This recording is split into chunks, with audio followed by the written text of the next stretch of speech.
మా ఏం చేస్తున్నావు? ఇదిగో దీనికి ల్యాప్టాప్ లో ఎలా చేయాలని అడుగుతుంటే చూపిస్తున్నా. ఇగో చాలా బొమ్మలు ఉన్నాయి ఇంట్లో, అన్ని ఆడుకోవడం అయిపోయింది. పొద్దున్నే స్కూల్కి వెళ్ళమంటే అబ్బా బోరుగా ఉంది, స్కూల్కి వెళ్ళండి. ఇదిగో ట్యాబ్ అయిపోయింది ఆడుకోవడం, ట్యాబ్ కూడా ఇచ్చాము ఇంట్లో. సరే అని అది నేర్పిస్తున్నా. అన్నా నువ్వే చేస్తున్నావా? మా నేను బయటకు వెళ్తున్నా అయితే పనుంది. భోజనం చేసాడు.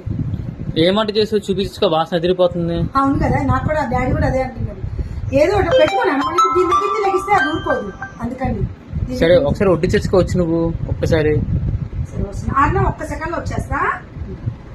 ఇదిగో మంచి గుమగుమ వాసన వస్తుంది. ఏంటో తెలుసా?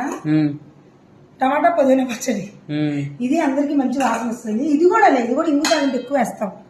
తోటకూర సొరకాయ కలిపి చిక్కటి పులుసు కూరలా చేస్తాను అనమాట, బాగుంటుంది. యాజ్ యూజువల్ గా ఇవాళ కీరా దోసకాయ అయిపోయింది, తాగలేదు అనమాట. ఇది మా నువ్వు కలిపిస్తావు, నువ్వు కలిపి తినాలని కొంచెం తెచ్చుకో, ఫాస్ట్ కలిపిస్తాను. ఇవాళ ఇంతేనండి. నచ్చితే లైక్ చేయండి. ఈ 2 తయారీ విధానం అయితే పోస్ట్ చేశాను. ఈ మధ్య అసలు తరచూ లంచ్ ప్లేట్ చేయడం కూడా కుదరట్లేదు నాకు.